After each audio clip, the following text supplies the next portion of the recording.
If you won the Conway Award in the spring and were really improved, is it possible to carry momentum through the summer, and how do you do that? Yeah, that's always a plan, and I'd say just take it one day at a time, honestly. Came out here, just knock the rust off, every day just get better. I'd never want to stay the same or go down. I always want to get better.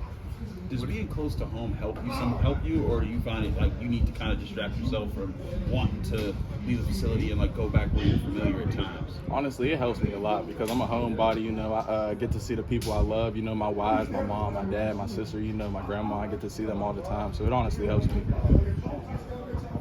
What did you do? What did you like about what you did in the spring, and how do you go about carrying that over?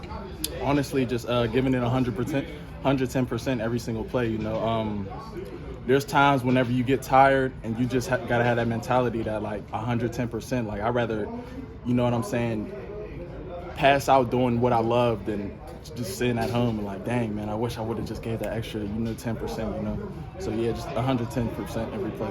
Charlie Partridge joked about years ago when you first got here that there was a difference between you noticed like, oh, there's a different coach when he's recruiting you, yeah, the coach when he's coaching you. But he also said you've come around it, you understand the system.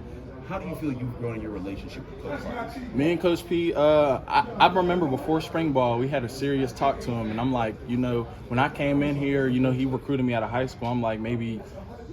I wouldn't say I looked at him as my friend, but our relationship was like maybe if I get to know him good, he's going to have sympathy for me, but that's not the case at all. Coach P is like hard on you. We call him, we call him Hope, because it's like, he's cool, he's chill, and then when you get up here, he just transforms into this bit. He's not, I wouldn't say he's mean, but like he coaches you the way you're supposed to be coached, and a lot of people are not used to that. So I just told him I just want to keep it, straight business with Coach P, you know what I'm saying? Like, it's okay to laugh and joke sometimes when the time is right, but when we're in the film room, we're on the practice field, you know what I'm saying? It's all business, and everything he says, I never take it to heart because I know he wants the best out of me, so we just keep it straight business. What's it like trying to uphold the standards set by guys like Weaver and Jones and Kansas here? Honestly, we're ready to do that. We just feel like they're not talking about our D-line room enough, honestly. And all the older guys in front of me, Nate, Dayon, Bam, Samuel, Jimmy, we're just ready to take on that role and keep being that dominant D-line that we're used to being. How long, when you were talking about Charlie and, how he kind of changes when it's practice, how long did it take to get used to that and kind of understand it for what it is?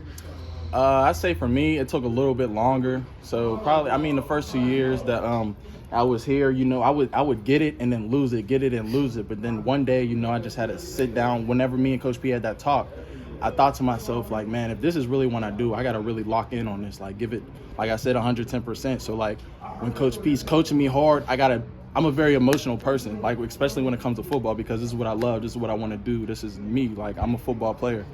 So when I sat down, I'm like, if this is what I want to do, I'm going to have to be able to get coached the hardest so I can play at the highest level.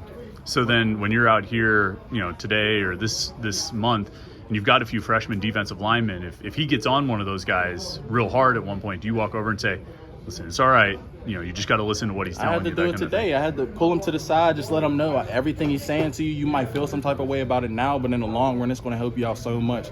And I always tell him whenever we're in here, just look where I started and look where I'm at right now.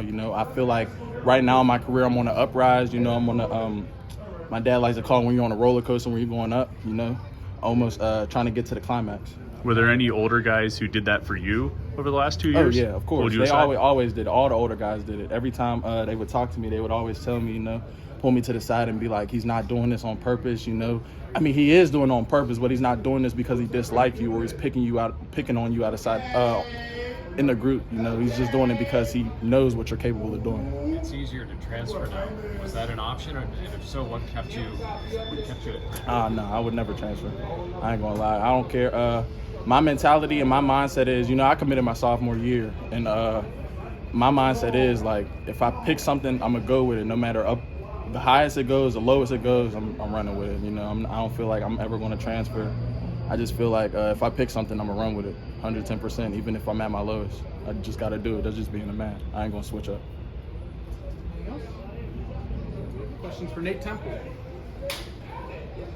How many camps is this now, Nate? This is going into my fifth. So fifth? A little bit older, fifth camp. Feel like you kind of know how it goes? What lessons can you share with some of the young defensive linemen as they come into their first camp?